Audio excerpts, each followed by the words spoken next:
السلام علیکم پیارے بچوں، 5ویں جماعت اردو کی کتاب بسم اللہ الرحمن الرحیم سبق نمبر 9 سیر جنت نظیر کی، جس کی ہم پڑھائی کریں گے۔ یہاں تک ہم نے کر لیا، آج ہم یہاں سے شروع کریں گے۔ مظفر آباد پہنچ کر ابو جان نے بتایا کہ آگے کا راستہ بہت ناہموار ہے، اس لیے اب سفر جیپ کے ذریعے سے کیا جائے گا۔ ابو جان نے ایک جیپ کرائے پر لی، یوں سفر پھر سے شروع ہو گیا۔ جیسے جیسے جیپ وادی نیلم کی طرف بڑھتی جا رہی تھی، ویسے ویسے ہوا کی ٹھنڈک میں بھی اضافہ ہوتا جا رہا تھا۔ یہ وادی سرسبز بلند و بالا پہاڑوں سے گھری ہوئی تھی، ہر طرف سبزہ ہی سبزہ تھا، یوں لگتا تھا جیسے زمین نے سبز چادر اوڑھ رکھی ہو۔ وادی کے حسن کو دیکھ کر سفر کی تھکن لمحہ بھر میں غائب ہو گئی۔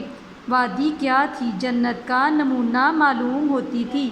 امی جان نے کہا، سبحان اللہ، کتنی خوبصورت وادی ہے۔ اللہ تعالیٰ نے قرآن پاک میں فرمایا ہے، اور تم اپنے رب کی کون کون سی نعمتوں کو جھٹلاؤ گے۔ قدرتی حسن سے مالا مال اس وادی کو دیکھ کر ابو جان بولے، اسی لیے تو کشمیر کو وادی جنت نظیر کہتے ہیں۔ ہماری اگلی منزل کیرن تھی۔ وادی نیلم کے صدر مقام اٹھمقام سے ہوتے ہوئے ہم کیرن پہنچے۔ رات کو ہم نے کیرن ریسٹ ہاؤس میں قیام کیا۔ اگلے دن صبح سویرے ناشتے کے بعد ایک دفعہ پھر سفر شروع ہوا۔ اب ہماری منزل اپر نیلم تھی۔ راستے میں گنگناتی آبشاروں، میٹھے چشموں اور گھنے درختوں کے نظارے بہت ہی دل فریب تھے۔ ہم نے دیودار، اخروٹ، چنار، صنوبر، بنکھوڑ اور چھوڑ شاہ بلوط کے درخت بھی دیکھے۔ یہاں کے پھل دیکھ کر ہمارے منہ میں پانی بھر آیا۔ ابو جان نے سیب، اخروٹ، ناشپاتی اور چیری کے پھل خرید کر دیے اور ہم سب نے مل کر مزے سے کھائے۔